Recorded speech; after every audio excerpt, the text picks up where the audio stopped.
This Torah class is brought to you by TorahAnytime.com. That's Jack Rebbe. That's a hint. Now, the Damelesek Eliezer sees something else. Al Kain Yazav Ish Es Aviv Ves Imai V'Davak V'Ishtai. Says the Damelesek Eliezer, Ishtai is Rosh Tevais Avas Torah V'Yira Shamayim. Isn't that amazing? Isn't that amazing? Ishtai is Avas Torah V'Yira Shamayim.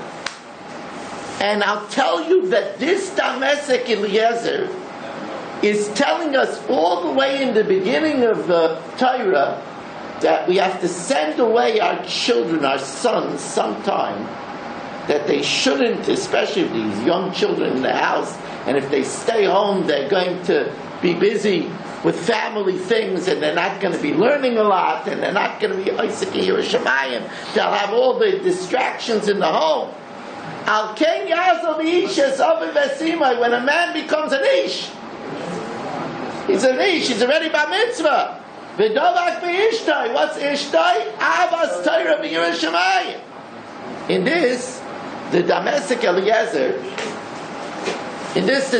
Eliezer is being consistent.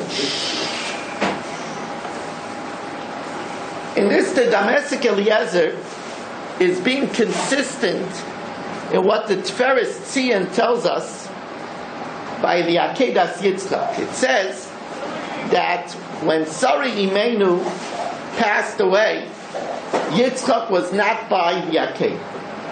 It says, Vayava Avram Lispay L'Sara V'Livkaisa. Thank you. Vayava Aaron Lispay L'Sara V'Livkaisa. But Yitzchak wasn't there. So the Mefarshim tell us that Yitzchak was learning in Shem V'Ei. So the Medrash asks, why didn't Avram teach him? If you have a child when you're 90 years old, don't you think you should keep him at home for the wife? I mean, there's a time to go to a dormitory yeshiva, but child after 90 years, don't you think Sarah should have the nachas? So the Tiferes Tzion tells us, Tiferes Tzion is the primary Pirush on the Medrash Rabbah. Tiferes Tzion says that it was Avraham Avinu sent him to Shem Ve'eva because of Maisa Avay Simon Laban. He wanted to give parents a kayak to send away their children to go and learn, because it's a big sacrifice. You have a child, he's finally over bar mitzvah, you can have some nachas at home, and you send him away from home. And that's what we see over here. When he becomes an ish, he leaves his father and mother in order to have Avas Torah B'Yerushalayim. That's ish. Now, of course, remember that ein mikra yotzim yidei pshuta. And besides the loyalty factor, there's another very important principle that this pasuk teaches us, which is alluded to in the Shari Aaron on the parasha. The Shari Aaron teaches us that when should a child move away from home? When should a child move away from home? I'll tell you when. He should move away from home when he's ready, when he has a wife. When he has a wife, he moves away from home. That's what the pasuk says. Al Kain Yazov Ish Es Aviv Esimai. When V'Davak V'Ishtai. When he's ready to mate with his wife. Before that, he should stay at home.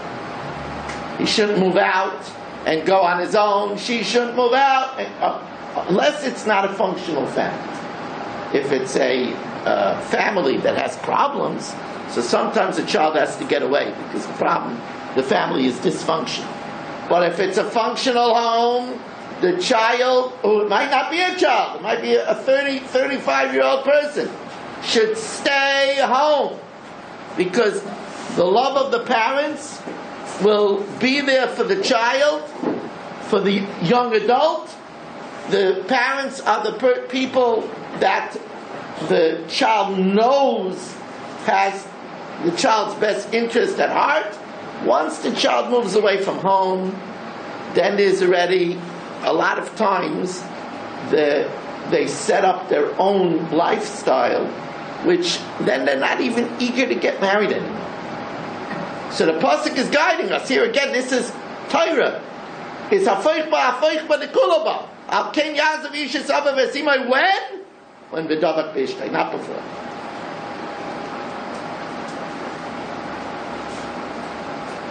Every year we talk about Braishis.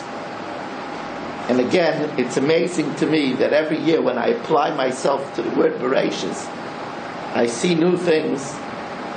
You know, we've talked about Braishis, Ben Rishon Achash Shloshim Yom Tifteh, Amen Yeshmei Rabba B'Kol Tefillah. We talked about Ba'alef Tishrei. We talked about Ashrei Bas, Yorei Shabbos, Yorei Braishis. We talked about many things from Braishis over the years. But everybody knows that it says Braishis B'Shvil Yisrael Shenikra Reishis, B'Shvil Torah Shenikra Reishis, B'Shvil Truma Shenikra Reishis, B'Shvil Bikurim Shenikra Reishis, B'Shvil Chala Shenikra Reishis. And the thrust of the drasha, according to the Pashup Pshat, is that the world was created because of the Torah. So that's Pshat, Braishis Bara L'Kim, B'Shvil Torah Shenikra Reishis, Im Loi Brisi Yom V'Layla, Chukah Shemayim V'Aretz Lo Yisamtim. Right? And the world was created because of Chesed. Right? Olam Chesed Yibam. That's the Pashup Pshat. But now I'm going to tell you a different Pshat. And it's a very important idea. What does it mean, Braishis Bara? What does that mean? Braishis Bara means that Hashem created in the beginning. Which means that Hashem created time. Until now there was no time. Time started with Braishis Bara. Right? Until the creation, there was no what happened before. There was no before. There was no time. That's why we don't talk about what happened before creation, the Gemara says. Because we're creatures of time. We can't understand the world without time. So Braishis Bara means that Hashem created the concept of in the beginning. He created time. If that's what Braishis means, that's what it means. B'Shvil Torah Shenikra Reishis. Why was time created? For Torah. What do you do with your time? You learn Torah. That's Pshat, B'Shvil Torah Shenikra Reishis. What does a Yid do with time? You say, what do I do with my time? So foolish people kill time. But what does a Yid do with time? So what does it say? Uvohem nege yoimam v'layla. In it you meditate day and night. What do we do with time? Time is for Torah. So that's Pshat, that's Pashup Pshat. Braishis in the beginning. Why did Hashem create time? B'Shvil Torah Shenikra Reishis. And that's Pshat, we said. Why is Shvuas? Because Shvuas is a composite word of Shaboy Eis. In it is the meaning of time. Torah is the meaning of time. Then we understand also what's the meaning of Braishis. B'Shvil Truma Shenikra Reishis. Right? It says Reishis Nigodcha. Right? B'Shvil Chala Shenikra Reishis. It says Reishis Arisoi Seichem. Bikurim, of course, is Reishis. Reishis Bikurei Ad Masta. Why? This is to help out the Kehanim. That's Olam Chesed Yiboneh. The world was created for kindness. Eila Toldoi Shamayim V'Oretz B'Hi Baram. This is the count of heaven and earth when it was created. B'Hi Baram is Oisius B'Abraham. B'Shvil Torah Shenikra Reishis. Or B'Shvil Chesed Shenikra Reishis. That's what a Jew does with their time. But it gets better than that. Braishis is also Barashtei. That's Braishis. Barashtei, you created two. You created a man and a woman. A man, time is for Torah. A woman, time is for Chesed. Right, so that's why it's both indicated, of course, for a man also. B'Chesed, B'Emes, Yichu Paravan. the synthesis of kindness and truth atones for sin. That's true. But Braishis is Bishvil Torah shenikra Braishis and Bishvil Chesed shenikra Braishis, Bishvil Chala, Bishvil Truma. Now,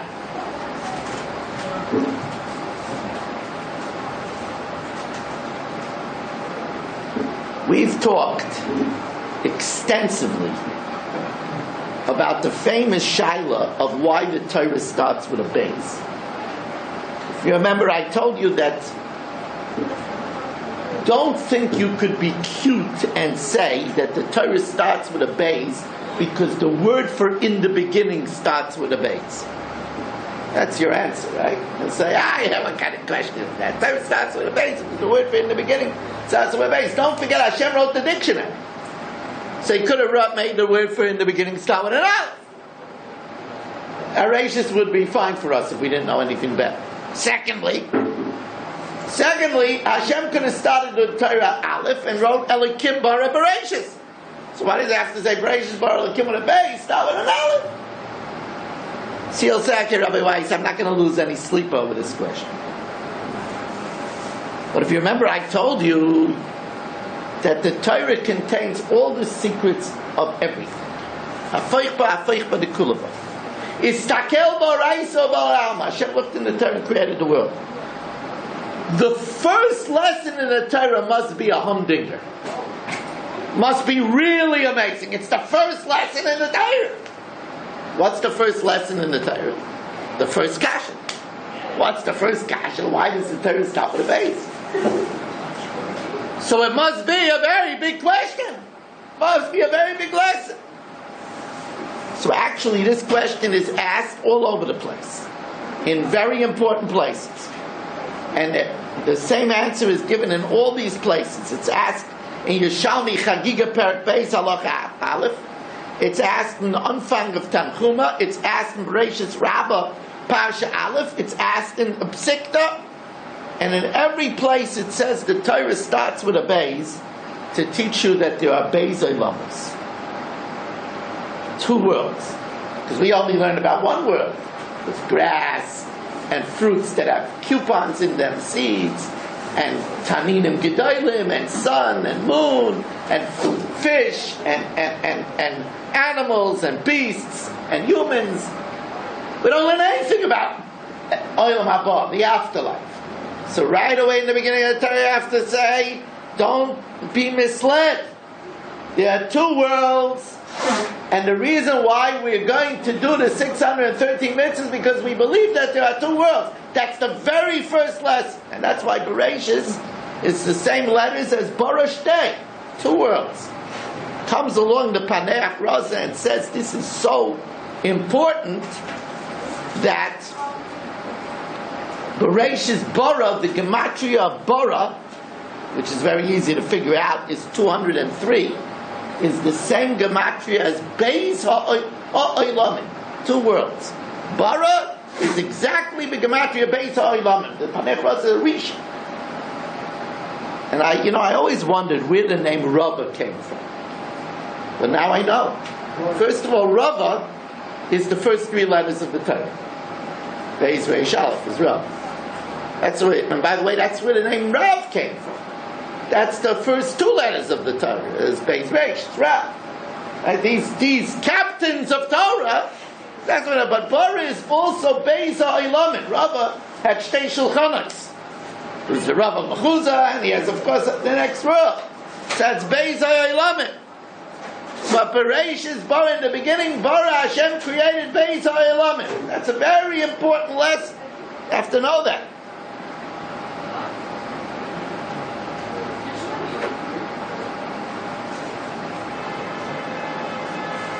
There's another answer in the Medrash that the Torah didn't start with an Aleph because Aleph is Orur and Beis is Bara. And therefore the Torah did not want to start with a curse, and therefore it starts with a bracha. So the Yalkut HaGershuni asks, so then why does Yaser Sadibra start with an Aleph? If Aleph is Ara, so why does the Aseret HaDibros start with Anochi Hashem Elokecha? So the Yalkut HaGershuni says that in the beginning of the Torah, the world did not have Torah yet. The world doesn't have Torah, so then you can't start with an Aleph. Once the world has Torah with the giving of the Aseret HaDibros, that Torah converts curse into bracha. Once the world was given Torah, then it was able to start with an Aleph. That's when it says that there's 26 stanzas in Halal Agadol Kila Olam Chazdai. That's the 26 generations that the world existed without Torah. It only existed with the Chesed of Hashem. Once the Torah was given, it's safe to start with an Aleph.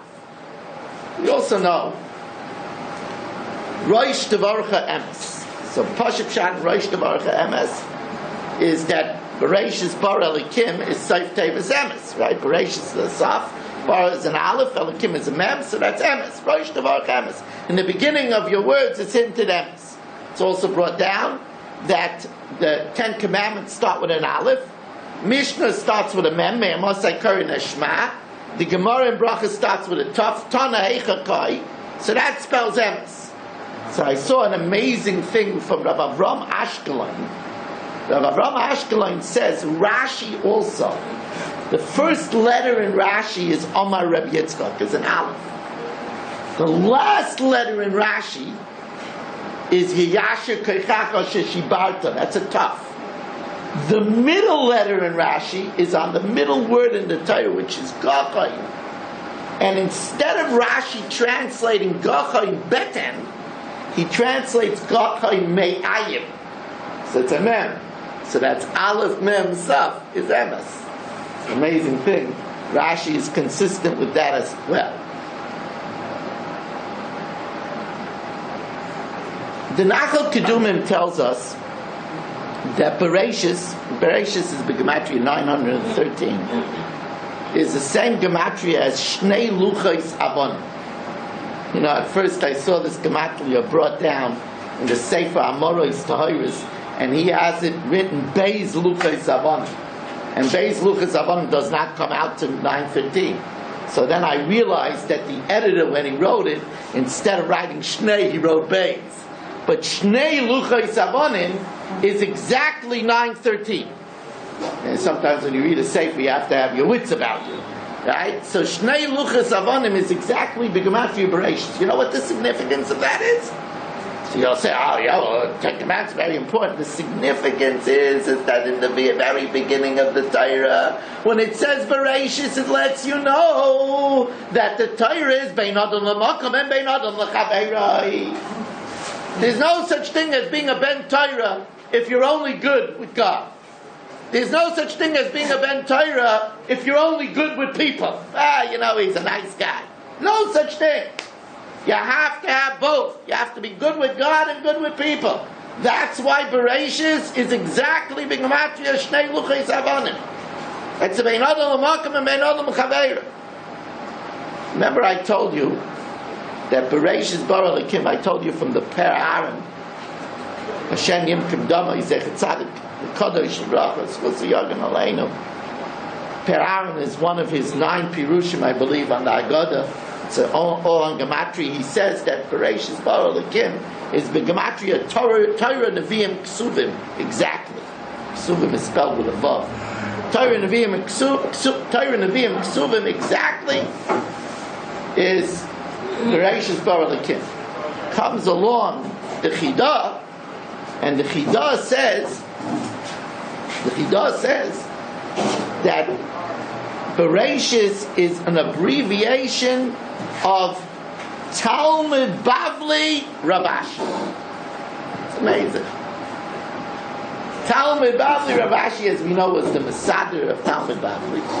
So in Braishis Bar Elikim is B'gematria Torah Nevi'im Ksuvim. Braishis is Talmud Bavli Ravashi. Braishis is also, if you remember, I told you, Rashi Tavo. Rashi will come.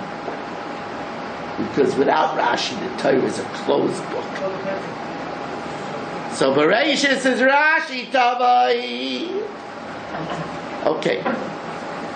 Actually, we could spend a lifetime just on the word Braishis. But we have to move on. The Rebbeinu Shalom wants us to finish the Torah.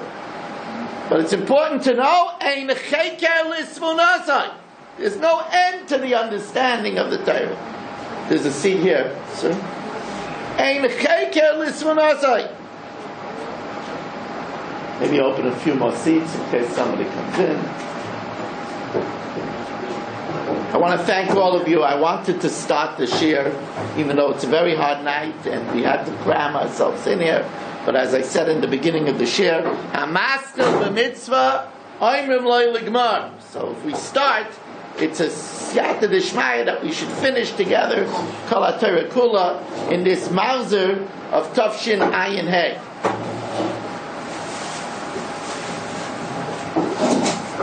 And it was evening and it was morning. Reb Shlomo Kluger says that only Yidden start the day from the night before.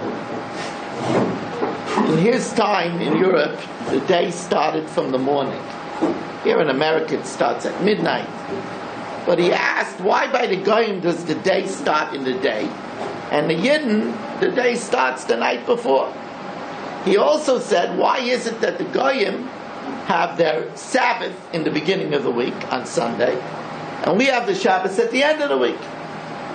And he said the reason is because the Yidden believe that this world is Yisurin, and we have the Shalva in the next world. This world, Yemeshna, Seinu Bem Shivim Shana, Bim Begvura, Ishmainim Shama Barabam Omel Ba'oven.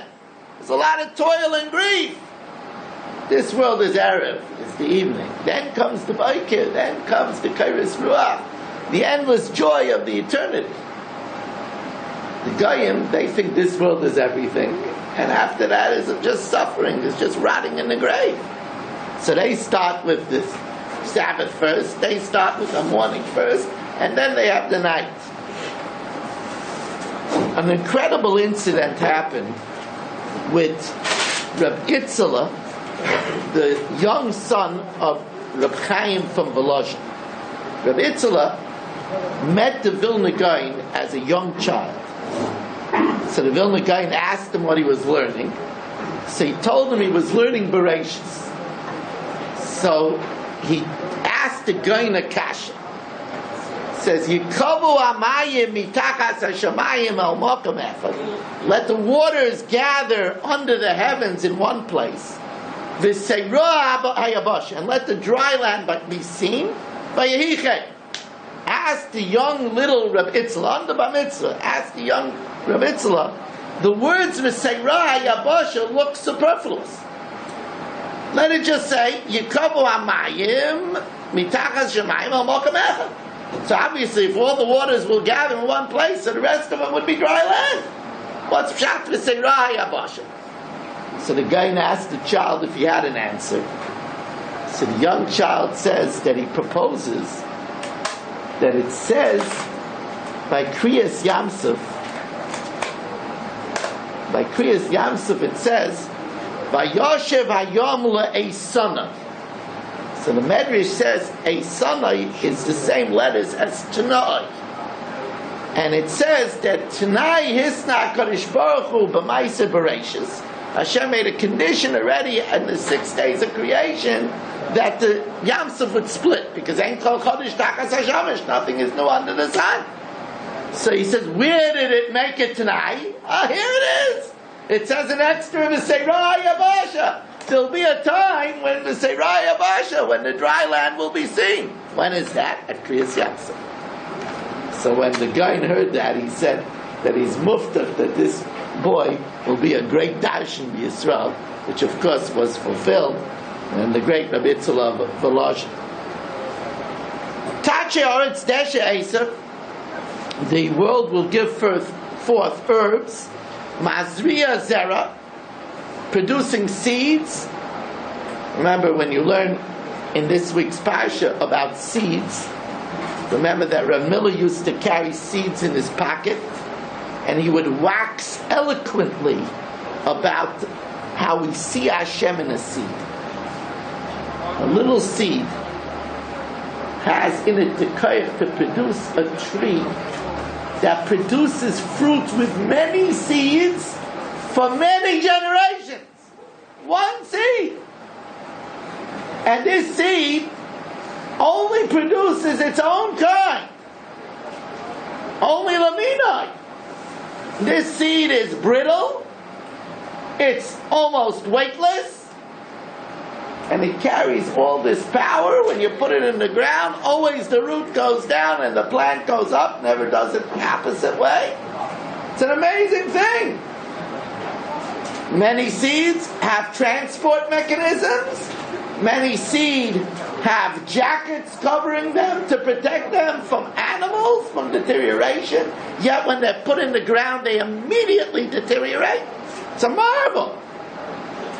But the pasuk here tells us that Takshe ha'aretz desha esav, let the earth produce grass, all types of herbs, mazri azera, producing seed, eitz pri oisa pri, a tree fruit which produces fruit. Now it should have just said eitz oisa pri. What's pshat eitz pri oisa pri? That's a repetition. It should say eitz oisa pri. And the answer Rashi says is eitz shetam eitza yupir yashav. Originally the plan is that the tree would taste like the fruit. So if it was a date tree, the date palm would taste like a date. And if it was an apple tree, Honey Crisp apples, the tree would taste Honey Crisp. A pear tree would taste like a pear. Rashi says, however, v'hiloi asasaken, the land disobeyed and didn't produce it. It was moirid b'malchus and it didn't produce. And it says that the land was not punished, but when Adam was punished, then the land was punished that koitz v'darder tatzmiach, thorn and thistles came out. The Chizkuni says, why did the land disobey Hashem? I mean, that's a strange thing. To the contrary, think about it. The price of land would go up in value if the tree tasted like the fruit. It's to the land's benefit to have trees that are more chashiv, trees that taste like the fruit. Says the Chizkuni that the land was mechaven l'toiva, was mechaven for the good.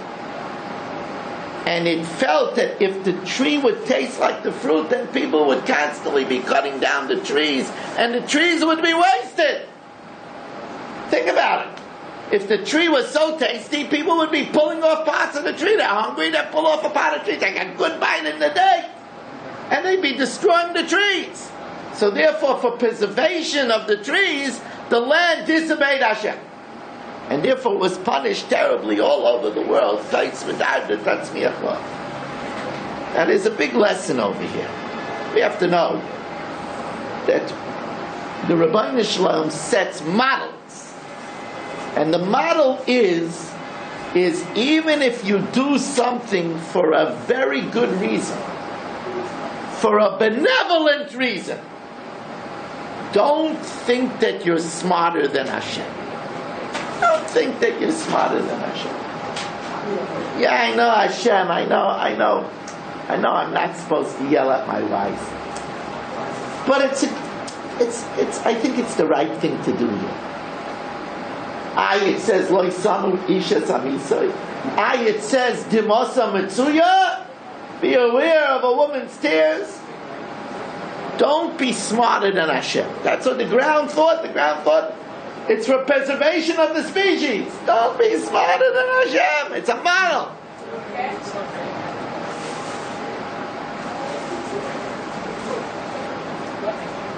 Vayitein oisam Elokim b'rakia Hashemayim laha'ir al ha'aretz. Hashem put the luminaries into the sky to illuminate the world. And we have that they were there la'oisais u'la'moyadim l'yamim u'l'shanim. You could rely, they say a Swiss watch you could rely on. It doesn't lose a second. Right? You want to know how to figure days? You use the sundial, and you never have to worry. The sun, the moon, the Moiled Alavana is computed exactly for thousands of years. This is what we say in Kiddush Lavana. Choy kuzman nosan lohem shelo yeshanu es tafkida. It never deviates. The moon is a yeki. Yeah. The moon is a yeki. Shelo yeshanu es tafkida. You know what they say about a yeki? On December 4th, he tells his wife he's going to be home late. She says, why? Because we're not saying the same bracha, we're saying the same talabatul. We're home late.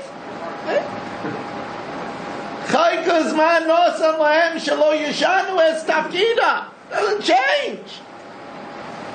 Then we say, it exalts and is joyous to do the will of its creator. So Rav Heller asks, how do we know that the sun and the moon are happy? How do we know that? We asked them? They told us? Some people think they see a face in the moon. But that's not how we know. You saw the moon smiling? That's the meaning. No, it's fine. That's the meaning. He clears it. You see it, right? You don't see anything? Yeah.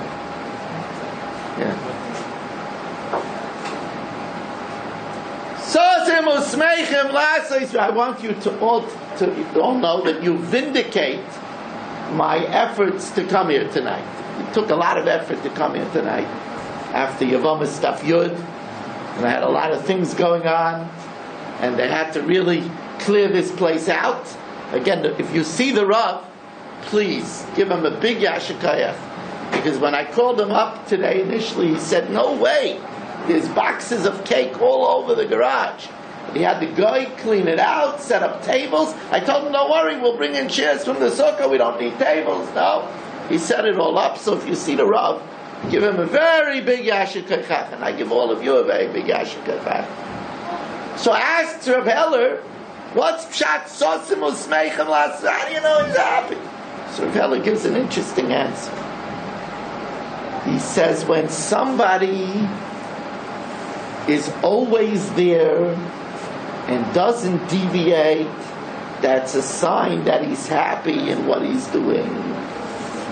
If he's not happy what he's doing, so he doesn't show up sometimes, he takes it off, he comes late. When a person is rock steady, that's a sign that Sasim Usmeichem Lasim. It's like, that's the big thing of Dafayim. That's the big thing of Mishnah Yomis. That's the big thing of being Mabes Sedra every week. Because it shows that it's something that we're happy about. We're happy about, we're not going to miss it.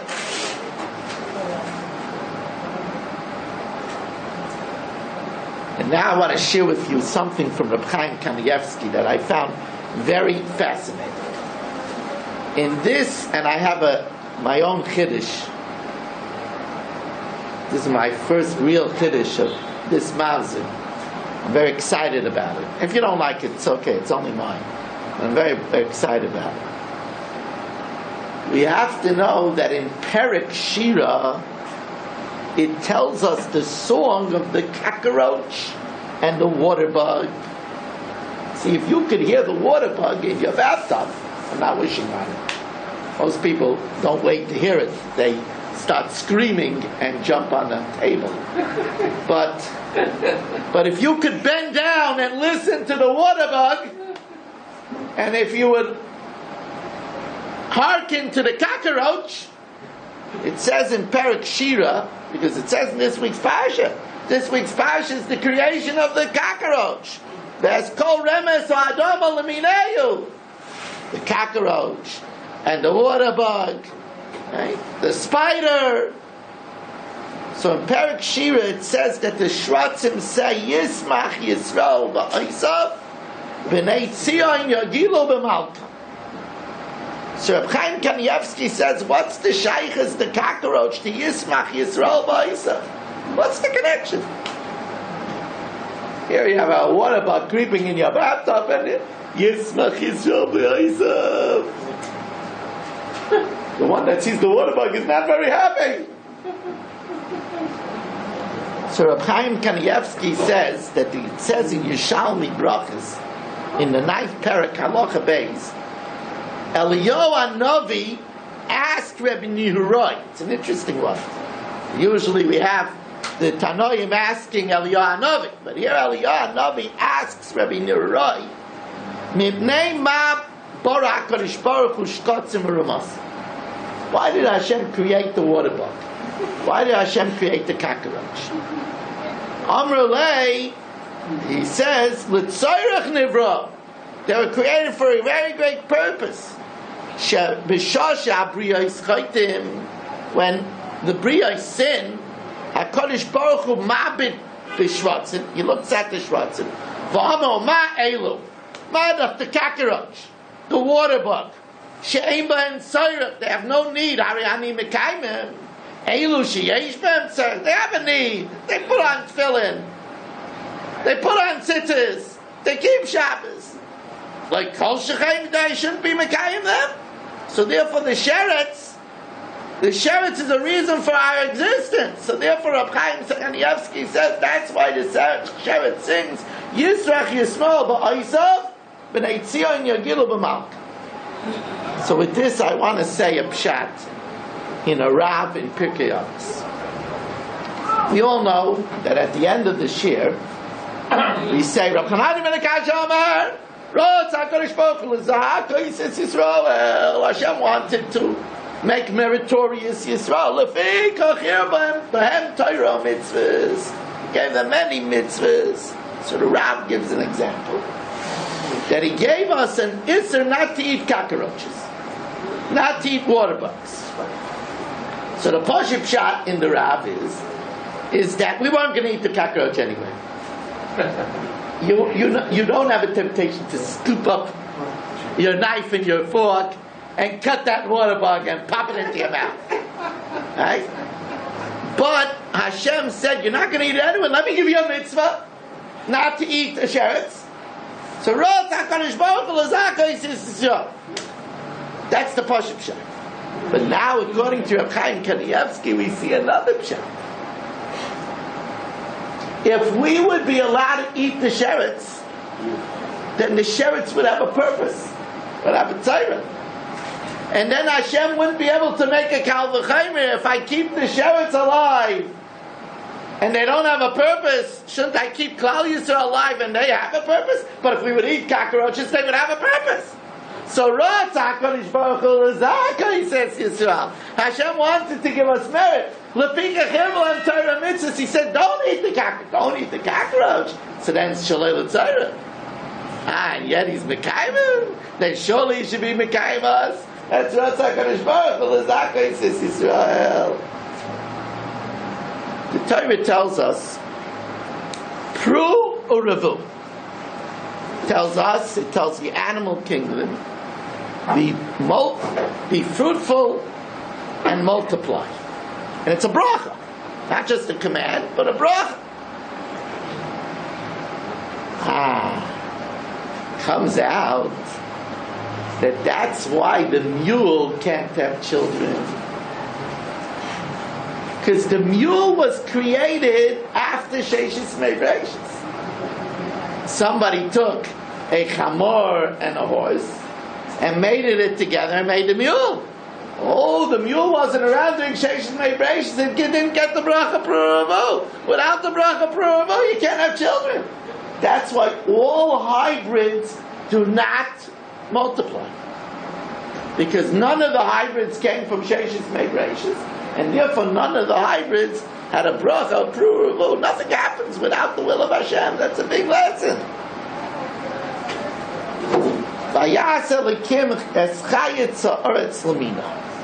It's all kinds of chayes ha'aretz.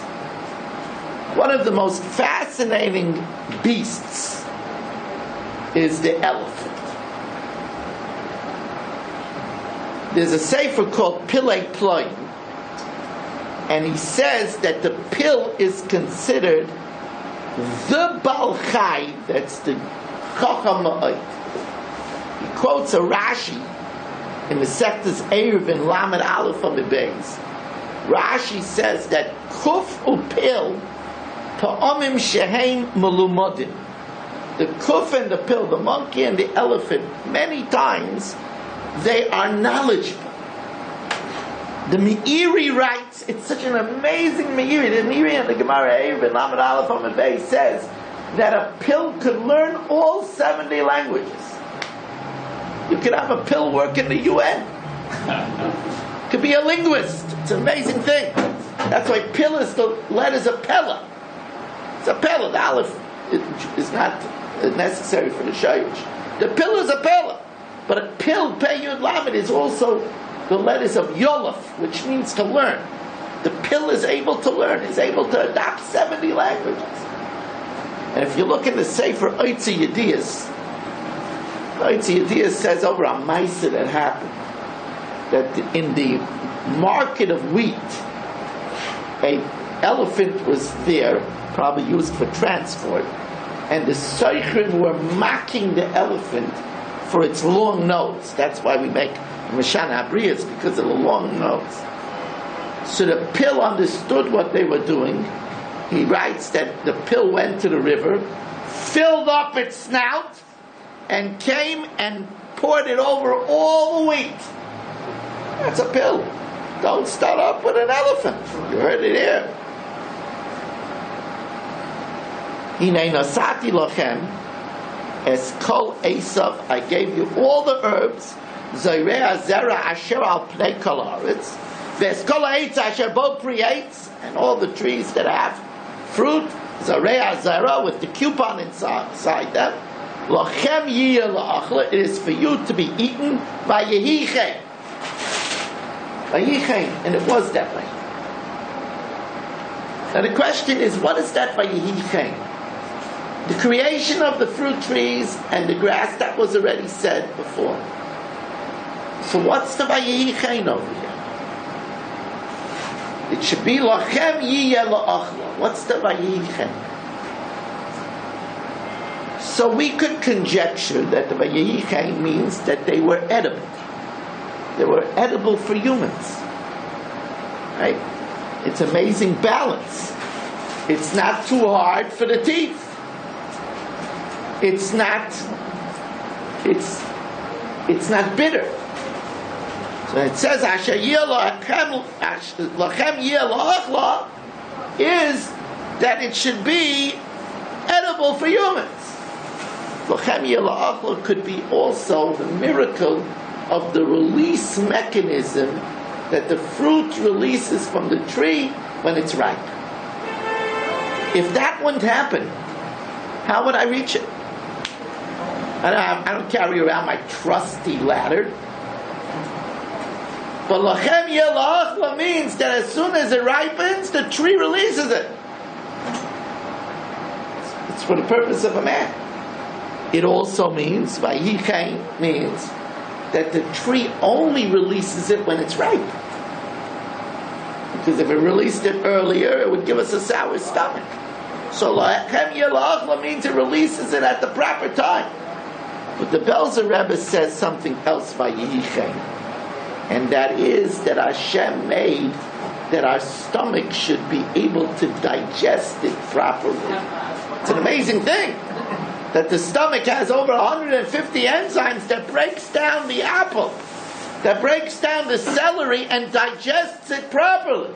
He says that's the Vayehichen, that the stomach can do the ikol, that the stomach could digest it properly.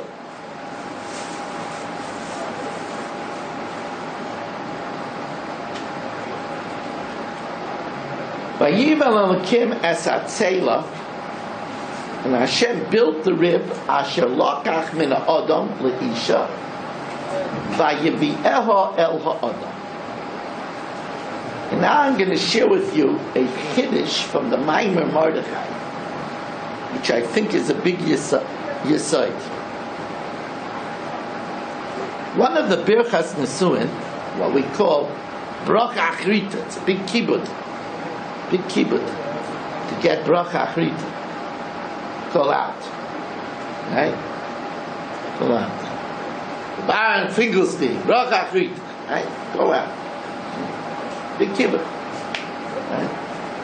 So it says in the Bracha Achrita, it says, Asher bara sosan v'simcha chosan v'chala.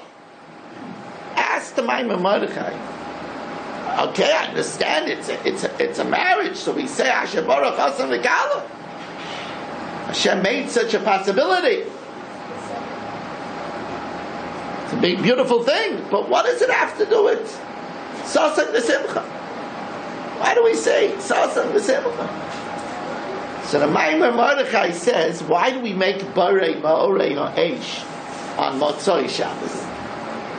He says we make Borei Ma'orei Eish on Motzoi Shabbos because that's when fire was created. He says, when was Simcha created? When was Simcha created? When Hashem brought Chava to Adam, that was the moment that Simcha was created. So that's why we say Asher bara sosan v'simcha at a chasana, because that, just like we make a Borei Ma'orei Eish Motzei Shabbos, because Adam was frightened when he was thrown out of Gan Eden. He never saw darkness, because on Shabbos in Gan Eden there was never any darkness. That's why it doesn't say Vayera Vayivoke Yom HaShvi, because there was no night in Gan Eden. That's why we have 36 candles in Hanukkah. The Rekach says, if you count 8, 7, 6, 5, 4, 3, 2, 1, it's 36. Because he says those are the 36 hours that Adam and Chava were nena from the Aragonas before they were sent out. So the first time Adam saw darkness was Motzei Shabbos, so Adam got scared. So Hashem taught him how to rub 2 rocks together or 2 pieces of wood to create a fire. So that's when fire was created. That's why we make Borei Ma'orei Eish. When was Simcha created? When Chava was brought to Adam. That's why we say Asher bara sosan v'simcha. Maimon Mordechai. That's why we have a batchin by Chassan. Some people have batchin by Chassan because it's a zeicher. One of the reasons is a zeicher lebrias hasimcha. That's why Chassan is a big simcha, and that's why we compare Torah to a wife. Torah tziva lana Moshe Moirasha kilas Yaakov al tikrei Moirasha ela Moirasa, because like a wife, Torah brings simcha. That's what it says. It says, Pikudei Hashem Yesharim Mesamchei Lei. We're getting ready for Simchas HaTorah. Pikudei Hashem Yesharim Mesamchei Lei. That's why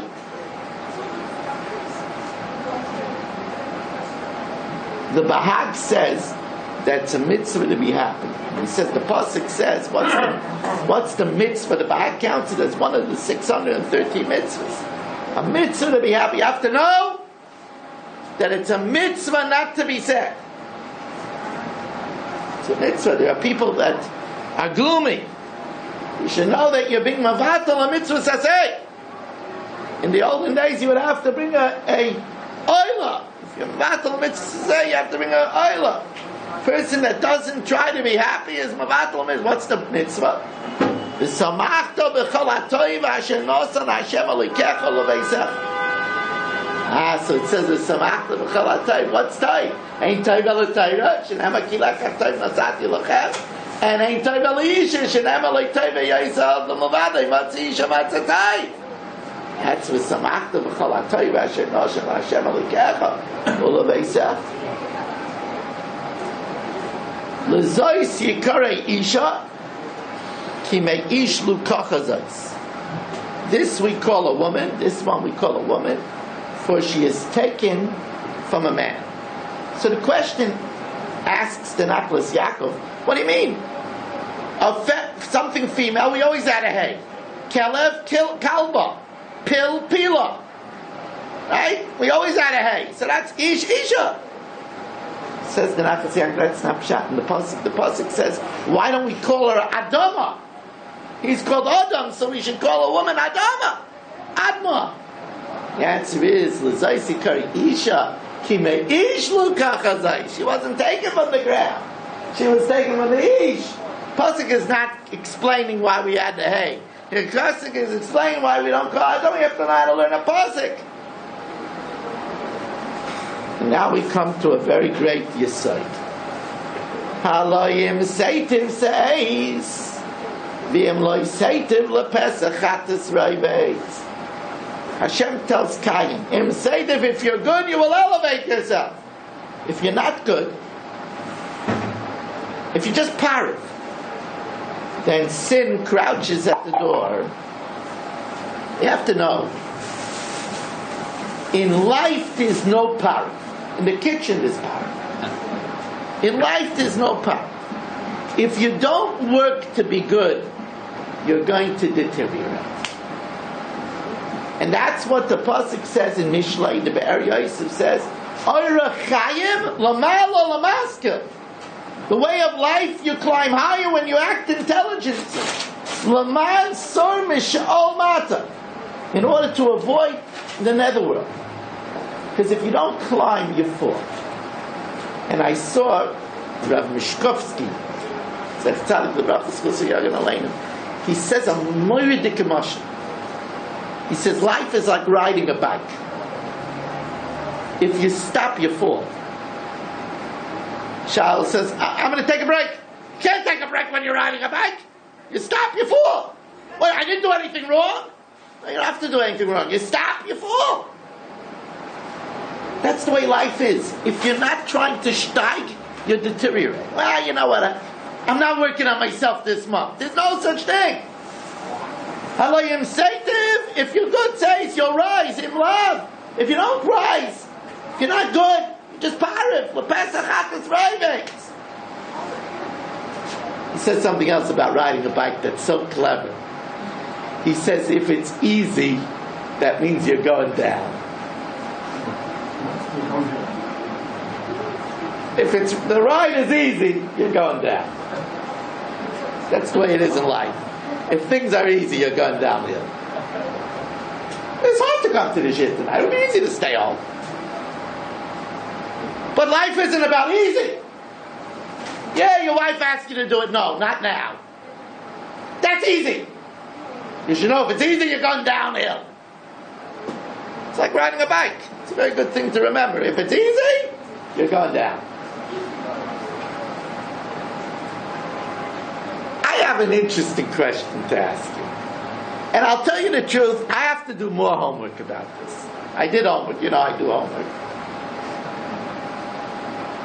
But we all know there's all kinds of questions of what the Eitz Hadas is.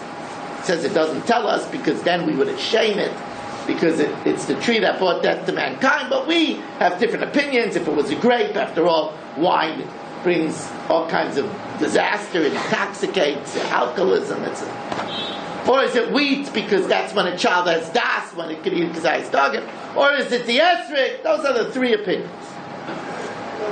But what's the Eitz Chaim? Nobody tells us that. We know the Eitz Hadas is, but what was the Eitz Chaim? What kind of tree was the Eitz Chaim? And I mean, why would there be a reason to keep that a secret? We're not going to embarrass it. That's an interesting question. So I saw the Klei Yoker says that the Eitz Chaim had no fruit. It had no fruit. It was a tree without fruit. But the Talmud Be'Eliyahu and the Chavetz Chaim ala Torah, they both say that the Eitz Chaim is the Torah, and it says Eitz Chaim ilamachazikim ba. It gives life. So where is it? Let me get that tree. You have it. You're here. Eirech yamim miyamina b'smai lo'ishavachavai rifasi l'sharecha l'chol b'sarei ma'apei. This is it. This is Eitz Chaim. You got it. We have it here. Rabbi Landa used to have a tree in the middle of the shul. And we got it here. Eitz Chaim ilamachazikim ba.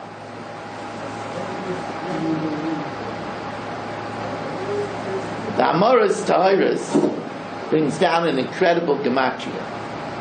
It says Umei eitz hadas toiv. Umei eitz hadas toiv is exactly Gematria 702. Shabbos is 702. Shabbos is an eitz hadas toiv, not Ra. Shabbos is where we get toiv. It's the Makara Bracha. It's the time for Torah. Right? The whole week we're busy. It's a time for a wife. The whole week we're busy. Me'etz hadas toiv says Amos Torah is the Gematria Shabbos. I'm going to conclude. Again, I want to thank you all for making this possible. Before I say the final thought for the evening, I want to point out that tonight's share will be available shortly. Aaron, could you see if we could get the machine from the other room? Tonight's share will be available shortly. We'll daven Ma'ariv here at 11:15. I guess we could daven Ma'ariv here forthwith as soon as I get the machinery settled. We'll wait 5 minutes and then we'll daven Ma'ariv after the conclusion of the share. We also have a share this I brought from 5769, an entirely different share of Braishis is available. A few shiur on Sukkot is available as well. There's also an opportunity if anybody wants for this mazah to subscribe to my CDs. If you subscribe, you get CDs from other years. If you're interested, it's $26 a month, $312 for the year to subscribe to the share. We're also looking for sponsors. The Chumash share is $300 to sponsor, $360 to be a postal sponsor. It says, "Vayoyled bonim ubanos." It says that Shais gave birth to sons and daughters. If you look at the cantillation, the trup, bonim is a tipcha, which goes away. Vayoyled bonim ubanos. Bonim is a tipcha, and bonos is a seif pasuk. Now, usually a seif pasuk, the trup goes into the seif pasuk. It's a mercha tipcha, and then a seif pasuk. Here, it's a tipcha, it goes away, bonos, and then seif pasuk. Rav Aaron Pessin writes that there's 18 bonim ubanos in the Torah, 17 are this way, 1 is a mercha tifcha, it's together. Guess which pasuk has it together? Banim ubanai silent v'lo yiyalach. It won't be yours ki yelchu b'shevi. When the boys and the girls are together, that's a bad thing. The Torah tells us banim with a tipcha and banas. The boys and the girls have to be kept separate. When they're together, that's bad. That's ki yelchu b'shevi. I also thought that perhaps 17 times it's away, the 18th time it's together, that's a remez that ben shmein esrei l'chuppah. 18th year already, a boy and a girl could come together. From ben shmein esrei l'chuppah, that's why the 18th time it comes together. Again, we thank you for coming. You've just experienced another Torah class brought to you by TorahAnytime.com.